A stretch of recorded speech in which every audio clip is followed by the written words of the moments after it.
Ministério Educação Hamutu com parceiro Sira celebra Lorong Mundial Liang Materna. Tina Rihunrua Ruanulu Recém Lima, Lihusi Seminário. Seminário Conabá Celebração Liang Materna Tina Rihunrua Ruanulu Recém Lima realiza ia salão em Fordepe Balidi Dili. Segunda-feira, Lorong Sanulu Recém Hitu, Fulan Fevereiro Tina Rihunrua Ruanulu Recém Lima. Ministra Educação Dulcia de Jesus Hateteng, Lorong Mundial Liang Materna estabelece Husi UNESCO e retinan rihungida tosia sianulu resensia.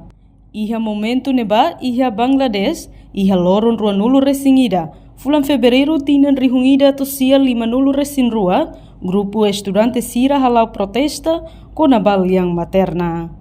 Nuneho celebração Lorong Internacional Liang Materna atu hasai consciência konaba importância no promove liang hotu, liu liang lokal Sira, usi valor no diversidade linguístico e mundo.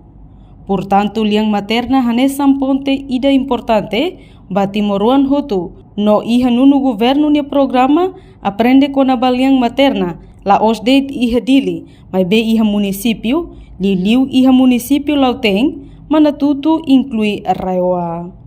Tina Indene, kita halus seminário dia Lorong Internacional Língua Materna, bem maturolosne mono ia dia 21 de fevereiro, a nação rodeia kata UNESCO comemora Lorong Indene no momento no ban quando estudantes jovens de Bangladesh luta vacinia liang materna Bengali, seremos tanto torturação, seremos trabalho mate, então UNESCO foi Lorong Indene essa Lorong importante e maneira que celebra 21 de fevereiro. Também programa nono governo constitucional, programa língua materna, nós halau Dili haibe ia município Lauteng, ia Arraioa, nós ia Manatutu. Então daqui kata kita halau celebração ia Dili, depois dia 21 de sexta agora, nós halau celebração ia Arraioa, também Tinandane, estamos habela bitan programa língua materna ia escola seria Arraioa.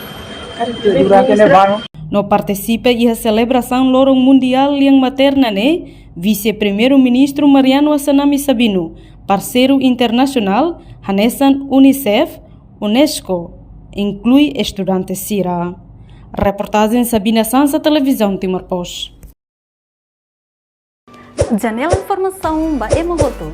Atua tem informação atual dia Clio, kita haluha, haneham botão subscribe, like. Halo komentário no Fahia Tutang ba media sosial hotu.